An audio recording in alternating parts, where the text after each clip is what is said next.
Well, good evening, everybody. I make that 6 o'clock.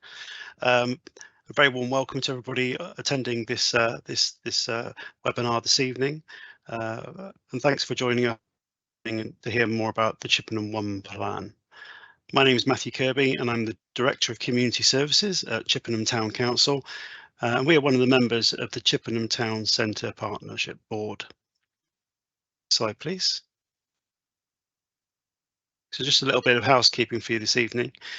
If you wish to see closed captions of our speakers' words, then please click on the CC button on the bottom right of the screen, and they should appear after 30 seconds or so. The system sometimes takes a little while to get warmed up. If you have any technical issues, then they're usually solved by closing down the meeting link and then rejoining. If you're welcome to submit a question to be answered using the Q&A section, and please also leave your name. Our presenters will verbally answer as many questions as they're able to. We have a couple of pre-submitted questions. We'll also try to answer as many of those as we can today. Any questions we don't answer today will be published on our consultation webpage shortly. I'm just going to hand over to the MP, Right Honourable Michelle Donlan. Thank you very much for attending this event today. My name is Michelle Donlan. I'm the Member of Parliament for Chippenham constituency, and I formed the Chippenham Partnership Board for the Town Centre in order to try and push forward lots of the plans and ideas that have been floating around for how we can make our town centre better over the years. A lot of these plans have stayed just that, plans, and I'm determined to make sure that we work together to actually turn them into action and give us the very best chance to secure local and also national government funding. And to do that, we need to be able to demonstrate that local people want these changes to the town, that they will benefit the town, that will make it a better place to live, to work, to shop, and to enjoy time with friends and family. That's why this plan is all about asking you questions, getting your feedback on what you want to see happening in your town centre, and then we can move forward with those ones that people really think, actually, that will make a difference to Chippenham Town Centre. It will improve our quality of life. I'm really sorry that I can't be with you in person today, but I look forward to hearing your views and also looking at the results from our survey. Please do spread the word to friends and family who live in the Chippenham area so that they can contribute. This is your town centre. You deserve a say. Let's make Chippenham an even better place to live, and let's make sure that these changes actually happen. Thank you. Thank you, Michelle. And now I've got pleasure of handing over to Leader of Wiltshire Council, Councillor Richard Clare. Thank you, Richard. Thank you. And as you've just heard from Michelle, what the process we're going into now is about understanding and finding your views on how you think elements of Chippenham Town Centre can be best developed, can be best enhanced. These aren't views that we want to be opposing from outside. These aren't councils or other organisations coming in with plans and saying, this is what we're going to do. This is about saying, these are the issues that have been identified. These are the areas of concern. This is some options that we could consider. But what is it that you as residents of Chippenham think should happen in these areas? And how can we then use that information to turn that into a series of projects that can be deliverable?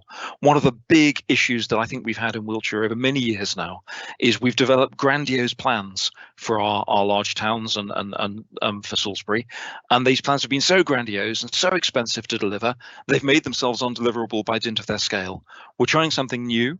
We're trying to look at identifying all the different elements that would benefit from enhancement inside a town centre, Chippenham Town Centre, to understand what it is that residents would like to see done with them, and then have that turned into the ability to develop what you'd hear government calling shovel-ready projects that we could simply get going with at speed when funding pots become available. And the evidence that we need there is a rough understanding of the cost, but also to show that the public are behind them. So your responses here are really important. If you like ideas, and if you don't like ideas, but to tell us what it is that you want to see happen to enable us to have those projects lined up for when the opportunities come along to start delivering on them. I won't go on any longer than that. We've got some more detailed information coming up, which I hope you'll find informative, but please do respond to the consultation.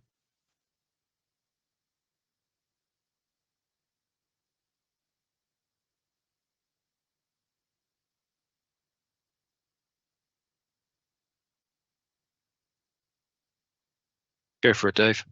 Okay, so I was waiting for an introduction. I'm David Milton. I'm a team leader of major projects, and we've been offering technical support to the Place Board. I'm going to say a few words about what we're trying to do in a bit more detail now. I think it's really important to emphasise from the outset, this isn't about reinventing wheels. This isn't about doing work that's been done before. It's not about just asking for views from the ground up. It's about building on the work that's already been done, especially in the neighbourhood plan, the town centre partnership. It's about identifying how we can move from the planning stage of those to delivery. And this project and the Place Board is absolutely focused on projects that can be delivered and making a difference. It's time for talking to end, I think, is the sort of one of the underlying principles, and time for delivery now on the ground. It's about bringing together all the ideas in the neighbourhood plan and other strategies, and there's strategies for parking and highways, there's strategies for health, etc., and trying to bring all those things together as they affect the town centre into one easy to understand document, which has a series of maybe 7 or 8 discrete projects which will be deliverable. We can deliver those, and we can develop those projects. So when, as the leader already said, as and when funding becomes available, we're ready to go. From our experience, and from experience nationally, actually, the government's approach is very much, here's a funding pot, please bid for it. We found that if projects aren't ready, and if we're not ready, the bids are very unlikely to be successful. What they want is projects which are highly developed, which have a local consensus, which reflect the community's wishes, but also have been fully costed. They are developable, all the construction works and all the detailed designs already been done and they're ready to go. And that's what we're attempting to do with this project. And that's what the difference is. And that's what differentiates this from the neighbourhood plan and other projects you've been consulted on. It's about moving from planning to delivery. So fundamental question is, are we ready to start delivering together? Next slide, please. We've identified 5 potential themes affecting the town centre from all those strategies and looking at all the evidence available. The first is trying to create places that work well for everyone. We want Chippenham to be a really welcoming, enjoyable place for everyone who's going to use it, and that's whether you live there or whether you're visiting or whether you work there, but also how you visit it. If you want to travel by foot, if you want to cycle, if you want to drive your car, it should be equally welcoming. This isn't about setting people to compete with each other. It's about making it the best experience it certainly can be for everyone. It's about improving the open space and the environment. You've got fantastic open space, great infrastructure. The river going through the town is a jewel in the crown, really. And how can we actually build it and make it even better and use that as a key attractor? It's about creating vibrancy. It's about creating that sort of place where people want to go. They're going to really enjoy it. They're going to have fun and they want to repeat that experience. It's about bringing out qualities that already exist. You've got some fantastic heritage. Maybe it's about polishing those assets and showing them off to their best advantage. And part of that is about identifying character areas throughout the town. It's not homogenous. There are different zones and different areas in different characters of architectural style, but also different uses. And we want to try and bring those out and make it an experience as one travels through the town centre. These things collectively are about giving people that experience so they come and visit more. And it's about actually fundamentally driving up footfall. And footfall's good because it adds that vibrancy, creates safe and exciting places, and also raises spending and is really good for the local economy. So there's a whole raft of reasons for doing these things. Next slide, please. I'm going to say a little about each of those themes, but I won't dwell on them too long. The first one's about creating people-friendly places. Next slide, please. And so these things can be done, and we've already identified a number of issues. And again, this is drawing on extant plans such as the neighbourhood plan and other things, but it's about enhancing the public spaces so people will linger and socialise and interact longer. It's really important that because places are successful because how they look and feel to people. I'll use the example of Norwich in East Anglia. They spent £500,000 on some public realm enhancements, and that led to an identified uplift of £16 million per annum spend based on that attracting more people in because it is a more attractive environment. So there's hard-nosed economic reasons for doing these things. I'd recommend, if anyone's interested in that sort of thing, there's a document called the Pedestrian Pound written by the government. Really interesting because it actually quantifies the benefits of making places look and function better.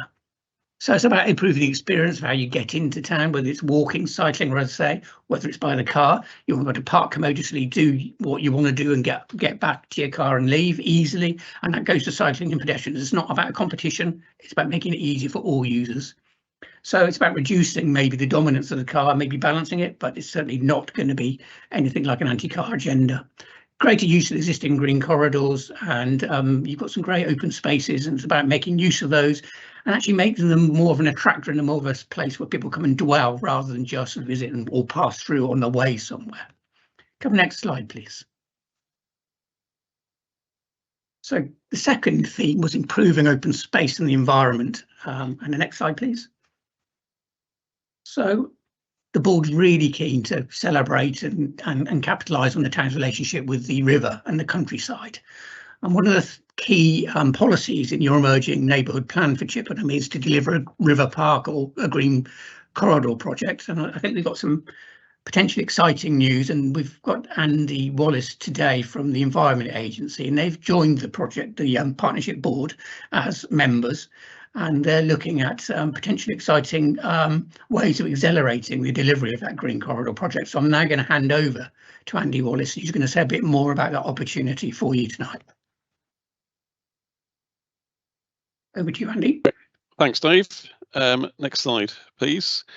So yes, Dave says, I work for the Environment Agency and I'm their lead for the Chippenham project. And as you'll see in the sort of slides to come, we have a very real need to be doing some work in Chippenham, but it was a real opportunity that came about through this partnership board to get involved with the wider group and see what it is that we can achieve together. We know from working on a lot of projects recently that by working together as different organisations, we can achieve so much more than what we'd do if we worked individually.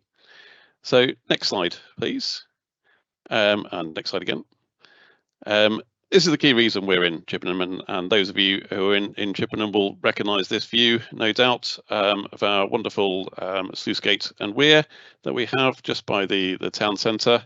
And this is a structure that was built good 1960s engineering. Weren't too worried about how things looked in those days. But as part of a big scheme that went in the 1960s that was quite successful in terms of reducing flood risk in Chippenham, this structure was built, and what we've got there is a fish pass on the left that is very substandard. Not many fish are able to make it up there. We're just on the left there, and radial sluice gate on the right. And that gate, there's no motors or anything in that gate. There's basically big float chambers on the side of it. And as water levels rise, water fills those chambers, raises the floats as a counterbalance on the gate, and that lifts the gate out the water to enable a flow to pass through it. It was only put in at the time for what we call an amenity purpose. It doesn't provide any flood risk function at all.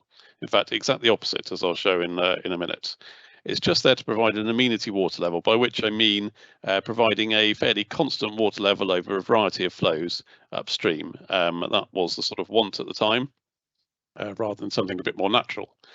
Now, this structure was built in the 60s. It's definitely getting towards the end of its design life. We know that we've got to do something about it. We've got to replace it in the very near future. We have similar structures elsewhere on this river that have started to cause us a lot of problems there. And therefore, yeah, we've known for a couple of years now, we've been started to work up schemes of what to do about it. And yeah, we have various options that I'm going to talk about in a minute. And potentially, if we just looked on this on our own, we'd probably have quite limited choice in terms of what we could do here. But by working with others, we've got a much wider range of potential options of things we could look at. So just moving to the next slide, please. Just want to talk briefly about flood risk, just to try and better sort of understand this. So, as I said, the scheme that was put in the 1960s, big engineering scheme, was really quite successful in terms of reducing flood risk to Chippenham. There's actually a relatively low risk from the river. So the blue outline that's shown there is our flood extent in what we call a 1 in 20 annual probability event. That's a flood event that's got a 1 in 20 or 5% chance of occurring in any year. Fairly similar to what we had in 2000, a bit more than what we had in 2013. So that kind of flood event. And yes, there are areas that get flooded, but not too extensively. However, the red outline is what would happen if a sluice gate failed to open. So we'd have quite a significant increase in flood risk throughout Chippenham. Large parts of the town centre, as well as quite a lot of residential properties, would be put at risk of flooding in this and even more regular flood events than that. And there'd be very little we could do if this was to happen, because we've got nothing there to actually, no motors or anything to be able to actually force the gate open. We'd have to get a large crane there to enable us to open the gate. So it really wouldn't be a very good day. So we want to make sure this is something that can't happen. We want to do something about this to reduce this risk. So next slide, please. So we're looking at a series of options down here at the moment, and I would say we're presenting 3 options here, but that's not really all the options. It's just to sort of give a sort of flavour of the different types of options. There's lots of sub options within these. We haven't defined yet what our preferred option is, and this is why we're doing the consultation now. And it's perfect timing for us to be part of this Chippenham One Plan consultation to get your thoughts on what you would like to see here, because potentially it could be quite a big change. And what we need to decide is that a good change or a bad change. So one of our options is quite simple. We could just replace the gate, put something fairly similar back in its place, something that's more modern, that we can control, would reduce the liabilities and the risk to an event. Would certainly probably be even more visually obtrusive than what's there currently. There's a lot of extra things that would have to go in, but would work and would maintain the status quo in terms of water levels upstream, but might miss out on some opportunities, especially in terms of environmental benefits. So moving on, the next slide, please. Right at the other end of the scale, what we could do is take out the gate at the weir entirely. As said before, it's just there to provide an amenity purpose. We don't need it for flood risk. In fact, as I said, exactly the opposite. So there is an opportunity. We could take out the gate weir entirely and renaturalise the channel all the way back up through Chippenham. So all the way through that sort of white dotted line, we'd be making changes to the channel to improve it, make it more natural through there, which had a lot of benefits for environmental benefits, water quality benefits, but also give it a lot more opportunity for people to get close to the river as well. And this is where the opportunity of being part of a wider team, working with partners, really comes to the fore, because then this could be integrated as part of a wider river park improvement project. That, okay, we might just be looking at the channel here, but this will extend wider from that as well to all the areas alongside it. So there's potential there for improving the public realm around the river, having sort of steps, sort of amphitheatres type seating down to the river, viewing platforms, improving fishing access, etc. through there. But that would have a significant change in terms of depth of water there, and a river channel will vary very much with flood conditions. Next slide, please. There is a bit of an interim option, in-between option, which is to take out the gate and the weir again, but then replace it with a series of sort of low weirs down through there. So sort of rock ramp type weirs, which are entirely passable to fish, and potentially could also be used by canoeists and stuff as well. So would provide a significant environmental benefit over what we've got currently, not quite as much as potentially the option before, but still very good, but also retains some degree of amenity water use within the river channel there. It would cost a bit more than the second option, but may be more preferable to people. Next slide, please. We have some visualizations just to show indicatively what the channel could look like in these areas. So this is looking from Gladstone Road back up towards our gate and weir there, and showing what the channel potentially could look like if we were to naturalise it there. You'll see that we've kept the central pier in there at the moment. There is a footbridge there as well, which we own as well, and would be looking to replace and improve significantly, widen and make much nicer footbridge there as part of it. And potentially we'll keep the pier there and reuse it, maybe have a little viewing platform on it, clad it, make it look a lot nicer, and keep it in place. We don't want to have to remove structures unless we have to. There's quite a significant carbon cost with removing things. So if they can be kept in place, then that's always a good thing. But that's still to be decided. Next slide, please. It's showing a similar idea, but this is looking upstream from Town Bridge, so it's showing how significant the change could be. This is if we were to completely renaturalize the channel. If we did look at sort of low weirs, it would be slightly different to this, but shows how we go from having a much wider sort of unnatural channel that we have on the left there currently to something much more narrow during low flows. It would fill up the area during high flows, but much more natural there, much more faster flowing, and ability to have more sort of natural planting along the banks there. We're also showing there in the background of that picture the potential for sort of amphitheatre seating, as I mentioned before, down to the river there, and certainly opportunities for various degrees of access down to the river where we need it all the way along this reach. Next slide, please.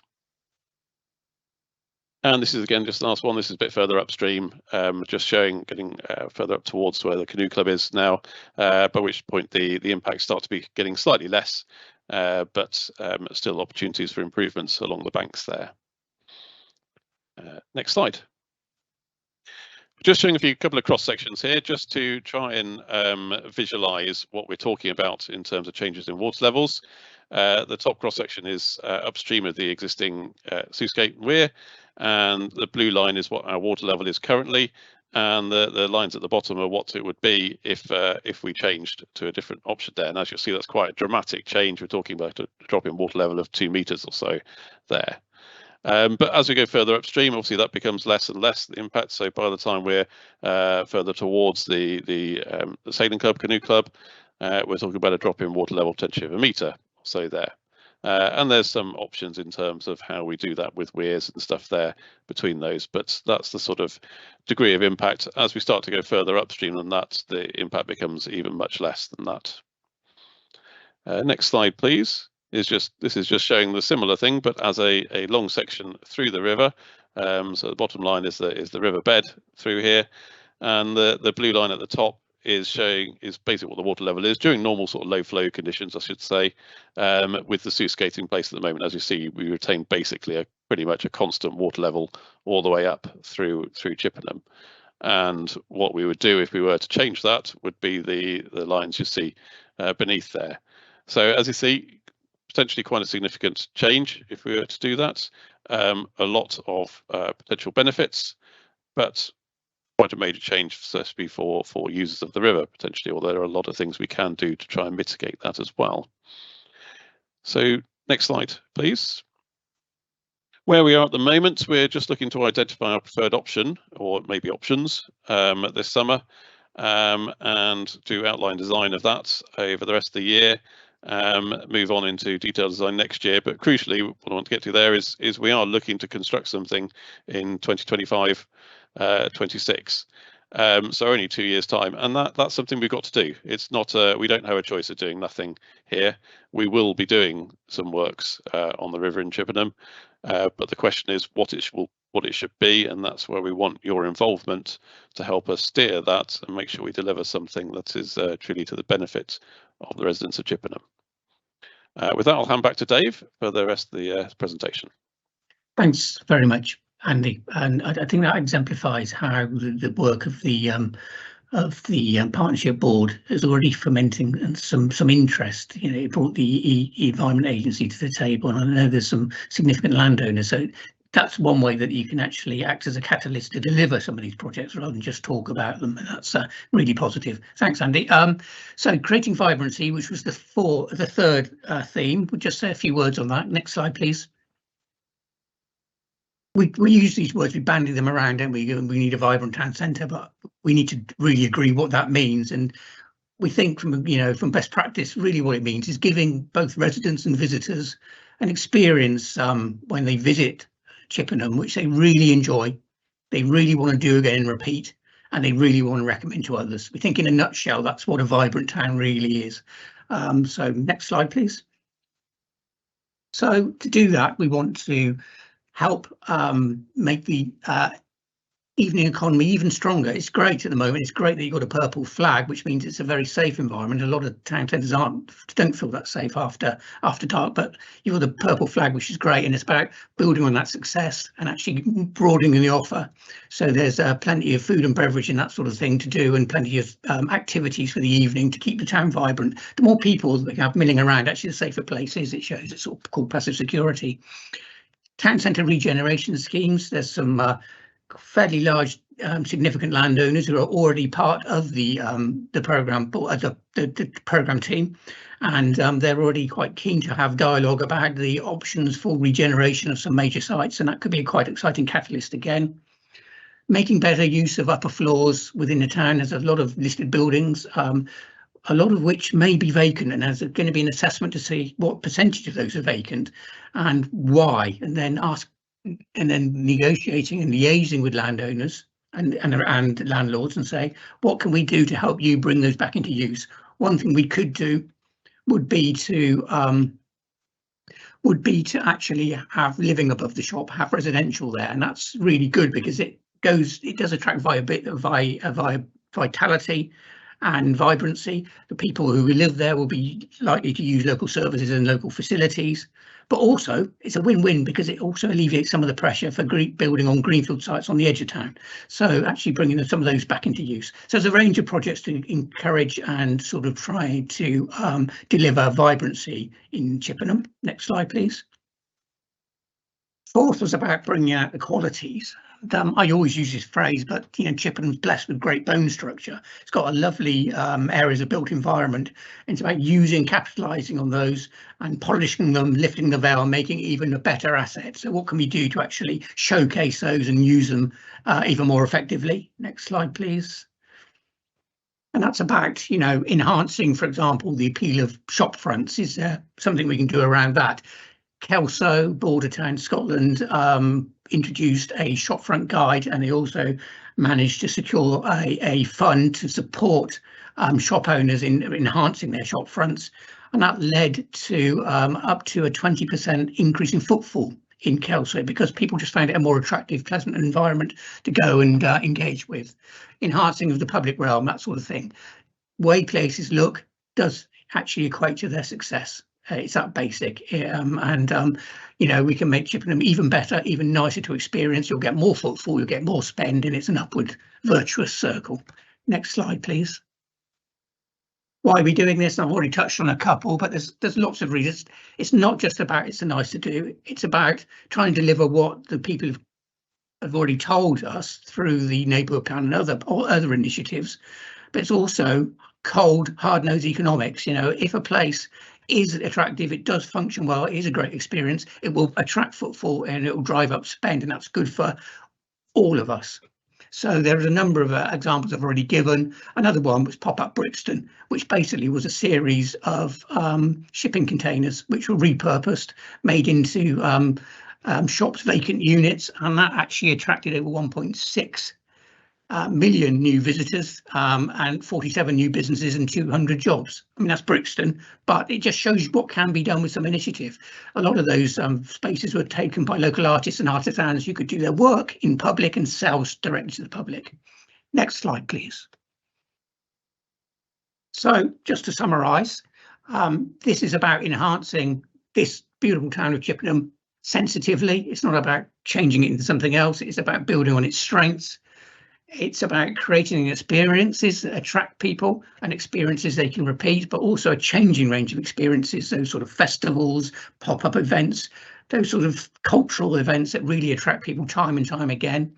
It's about using the quality of life that Chippenham can offer as an attractive for investment. If someone wants to invest in this area, why not Chippenham? They can actually experience a great quality of life while realising their business aspirations there. It's about making the economy of the town robust and adaptable to future changes. Economics are volatile, they do go in cycles, and it's about making sure that Chippenham's best placed to be resilient in those circumstances. It's about providing more things for people to do of all ages, from the youth through to older people like myself, and it's about making us resilient to shock and change. Next slide, please. Consultations out. You've obviously seen it if you're listening to this, but we'd also hope that you'll spread the word. We've got a lot of publicity material out at various deposit points. I'll come to in a second. What we've tried to do, and what the board was very keen to do, was use infographics and keep it very light and very accessible. And we hope we've achieved that. The infographic on this plan have been shown to be a really good way of engaging people in sort of in an international way. And we're just trying to build on that best practice. Next slide, please. And the next slide, please.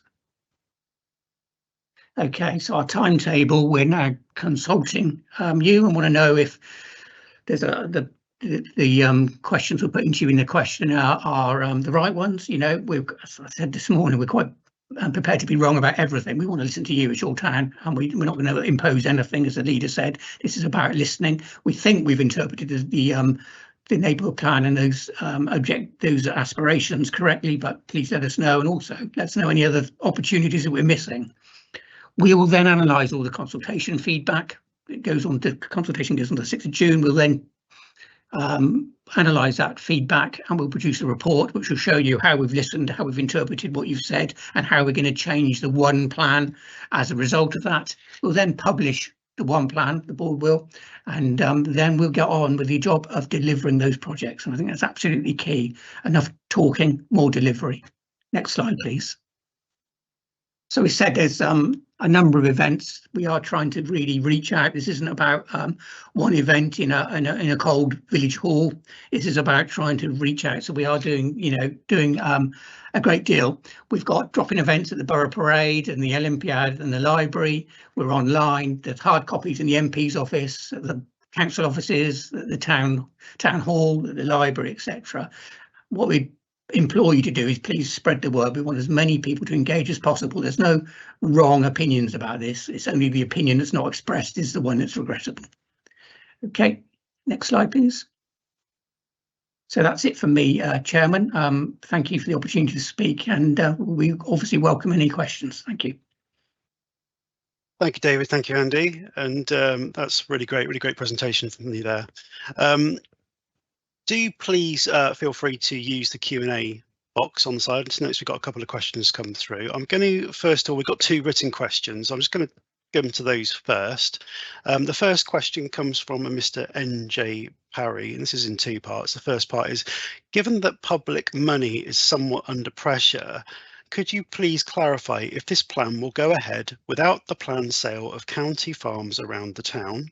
And secondly, as the future Chippenham plan allocated only £5 to £6 million of SIL for this regeneration, and this housing is now subject to the local plan review, please can you clarify where the proposed funds are coming from and at what level would be available? Perhaps if I hand over to Richard for that one. Yes, thanks. If I touch on the local plan first, I think we need to be really clear that the local plan works entirely independently of this process. It's an evidence-driven process. We've been out for an initial consultation some time ago now. It will be coming back. I would expect publication probably in early July of the evidence base that has gone into it and the assessments of that evidence, which will then determine how the local plan proceeds. It is entirely detached from the process we're talking about here. It is possible some of the schemes that come forward here may require planning permission, but that would be as normal schemes, as normal elements of planning permission. They wouldn't be local plan scale schemes or policies. So this has nothing to do with the local plan. In terms of funding it, clearly the Environment Agency are going to need to do something, as has been said, about the radial sluice gate. I now know far more about radial sluice gates than I think I ever wanted to. But the rest of the schemes, we're not putting them together with funding in mind. I think some of the ideas that have been brought forward, providing that the residents agree with them, some of the ideas that I've certainly heard being bounced around about, for example, the marketplace and things that could be done there, could probably be done inside the normal budgets that we have. Other schemes might require private investment. They might involve elements of land that are in the ownership of people who own some of the retail units, or they may require government funding. So there are all sorts of different schemes. There may be able to be funded by Wiltshire Council directly, or possibly even the Town Council directly. It really does depend on what comes out of the consultation. There is no single master plan with a massive funding pot, because we've seen if we do that, it doesn't work. What we're doing is creating the elements as discrete, independent elements that we can then say, as and when funding comes forward, how do we then use that funding? Which element can we best deliver of those that have been developed through this plan with the funding available? Now, clearly, with the Environment Agency, if work is going to be going in and if funding is going to be there, we would want to look very closely. And we've done this in Salisbury with the River Park project, where we've turned some work there to do similar things, to repair failing, very old flood defence infrastructure. We've turned it into something that, when it's finished, will be really quite stunning. I'm just starting to see the more naturalised weirs coming out, and they're absolutely captivating. It will be great to see there. So we may well find with that scheme that there are other elements that we can slot into it, and we can then look for funding to put in. And if you look at the River Park, that's been funded by the Environment Agency and Wiltshire Council. I think we've had some LEP funding for that. We've had funding from all sorts of the places coming in that we've pulled together to take a scheme and turn it into something with the views of the public driving it, that is much greater than the sum of its parts. So funding is going to be an interesting one moving forward. Yeah. Thank you, Richard. The second written question comes from Matthew Cruz. I'll read it out. I have watched over the last decade Wiltshire Council invest large amounts of money upgrading facilities around the county, making fantastic community campuses. However, all this is being done in much smaller towns of Corsham, Nadder Valley, Pewsey, Melksham, as well as converting Salisbury.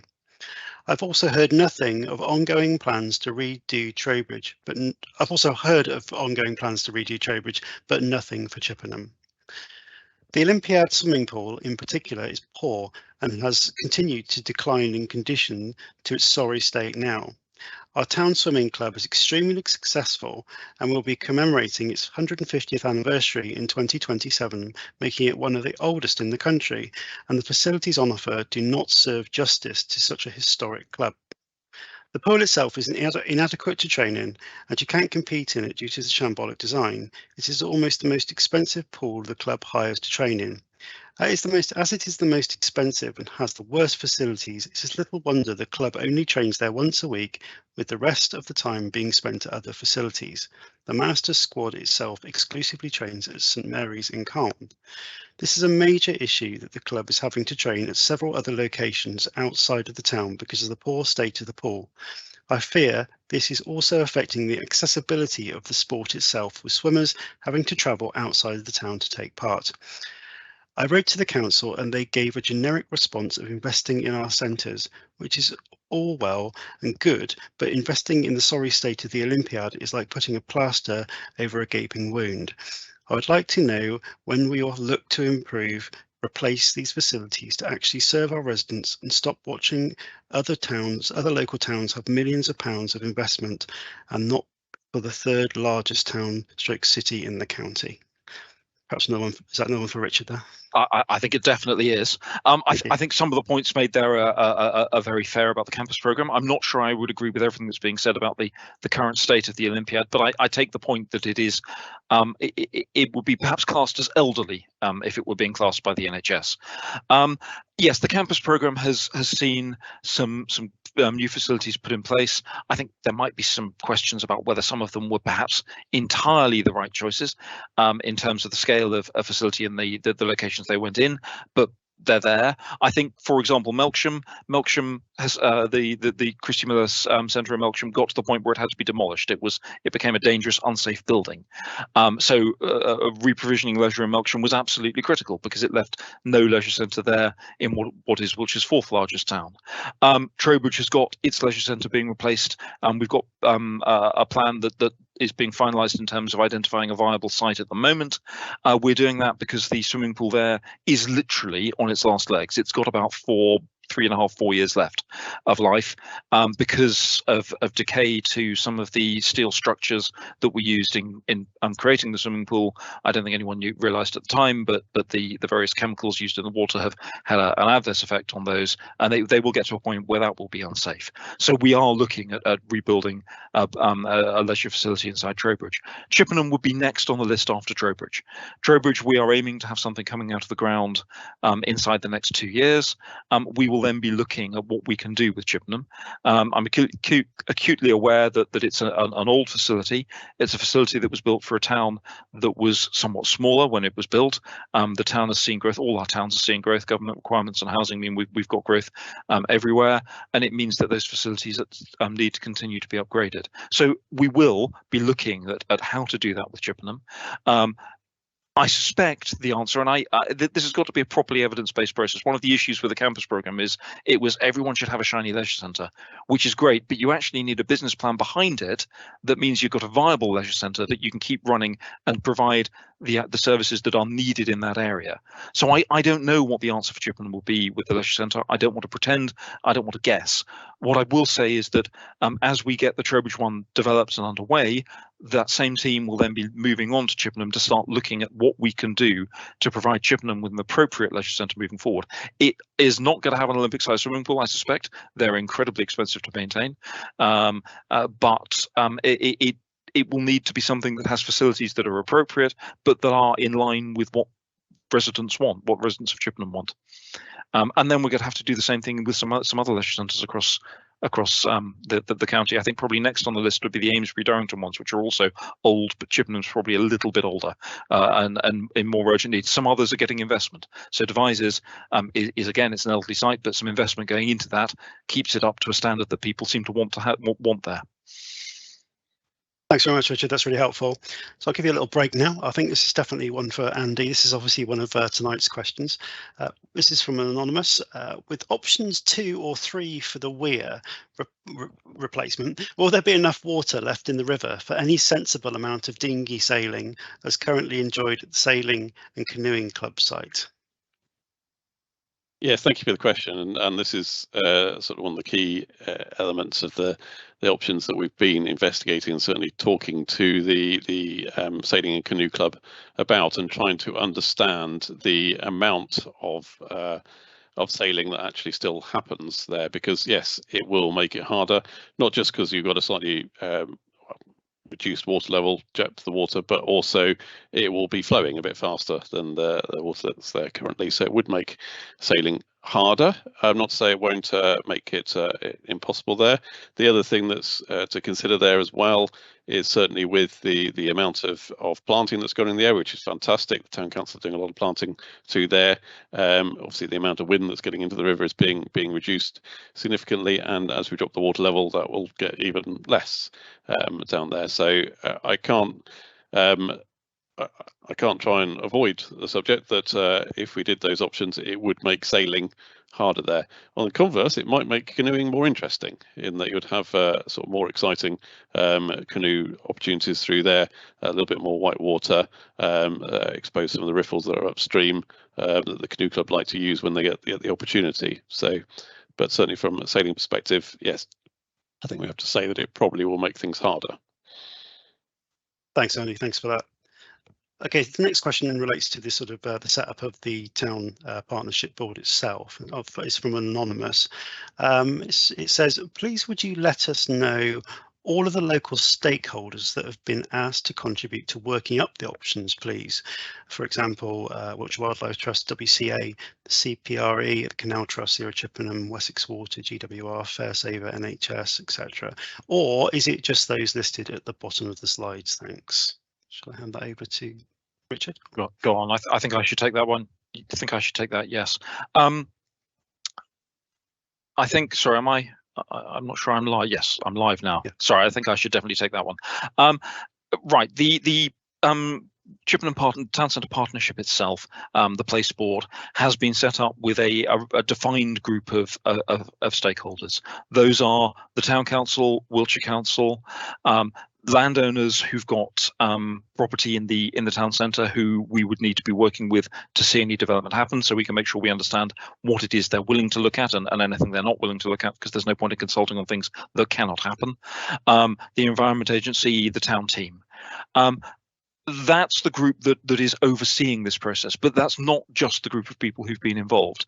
We're all then reporting back to our organisations, and we've then got particularly the town team who's been engaging very widely with a lot of people, looking at their input and gathering their input in terms of what they want to see. I know the town council's been doing the same with their own pieces of work. So there are all sorts of bits of consultation that have gone into this process. There's Wiltshire Council consultation going back decades that feeds into this. So yeah, there've been an awful lot of groups involved, but what we can't have is a board with 70 or 80 people on, which will become completely unmanageable. What we're doing is having those key stakeholders, the ones that are required to enable things to happen, on the Place Board, and then from there understanding the art of the possible, and then going out to wider groups. Initially, when we were working out the art of the possible to a lot of the organisations I suspect that were mentioned there, I don't have a definitive list. And now, much more importantly, in my view, to the public, to find out what it is that you think you want from Chippenham. I could give you a pretty good idea of what Salisbury needs. It's my local town. I've used to be a councillor there. I live just outside it. I can't tell you what Chippenham needs. You need to tell us what Chippenham needs. Thanks, Richard. And just finally, just from anonymous, it's probably more of a statement than a question, but I'll read it out. The existing river was described in the introduction as the jewel in the crown for Chippenham. I believe that the proposed reduced water level and reduced water channel width will take away the natural attraction of the existing body of water currently enjoyed by many people as they use the Riverside Park areas. So that's obviously someone's opinion there. That's great. Thank you for that. Appreciate it. I think we've come to the end of the questions in terms of. Is it possible? I think a couple of us want to come in on that. Oh yes, okay. Yeah, I wouldn't mind. Yeah. Yeah. Just answering that, and thank you for that comment. And this is why we do the consultation. And please do make sure that is the sort of comment that gets back through, because this is what we're trying to evaluate: is how people see the river, what they want from it. And yes, the view you got currently with a wider watercourse that's I would say very unnatural, but it does provide a certain vista, and if that's sort of priority, then that's the sort of thing we need to know. The alternative, obviously, is something that's lower, less width, but with a lot more wildlife around it, a lot more planting, a lot more opportunity for reed beds and everything along the side. So there'd be different things to see. I'm not saying that that doesn't mean better or worse. It depends on the person's view, but I really would encourage, this is why we do the consultation. Please do submit views like that, and we will take it into account. Okay, thank you very much. That's great. Thanks a lot.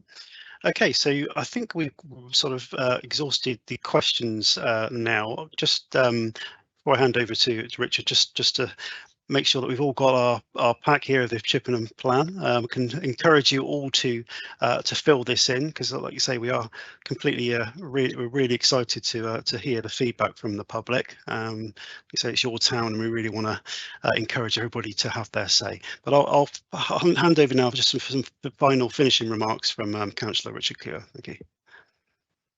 That's great. So that's great. Thanks. I think the answer to that last question really sums up the point I want to make now. You've heard how we've got to this point. You've heard what it is we are now trying to achieve. At this stage, it's over to you. It's over to the residents of Chippenham and the villages around Chippenham to let us know what you think of these ideas. What's more important for the river in the middle of Chippenham? Is sailing and canoeing really critical? Is nature critical? Is a balance between the two critical? What do you feel? Is there something we've completely missed here? There may well be. So please, I would urge you, We've tried to make this questionnaire as simple as possible. We've learned from this process. We've had overly complex questionnaires in the past. We are really working on making these more simple, more effective, more sort of yes/no answers and simple answers, and then the ability to provide that extra text, that extra idea if you've got it, because we need to understand what you think so we can then turn that into something deliverable for the future of Chippenham. Thank you.